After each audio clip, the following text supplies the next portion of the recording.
how to sign up or create an account on CoinSmart. Hi everyone, welcome back to our channel. Today in this following tutorial, I'll be showing you the ways to create or sign up for CoinSmart. So to create an account on CoinSmart, you have to follow the steps. First of all, you need to download the application. Go to your Play Store. On the search box, type in CoinSmart.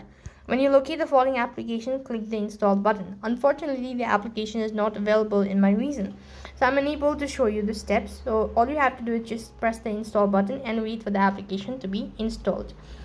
Since the application is not available, so I'm going to use the web browser. So type in CoinSmart, and the link that appears on the first is the one right on this page as well. I'm unable to show you the procedure, but what you have to do is just press the sign up button once you've done installing it, and it's going to take you to the other field where you have to go and manually enter in your email address that you wish to register, or you could also go ahead and sign up with your Google account if you wish, or some Facebook ID or whatever. You could go ahead and explore that, and likewise go ahead and create your password, maybe confirm, or then verify and confirm your transaction, all of that, and you'll have successfully signed up and created your CoinSmart account. That is all for this video. I hope the video was helpful. Make sure to like, share and subscribe to our channel.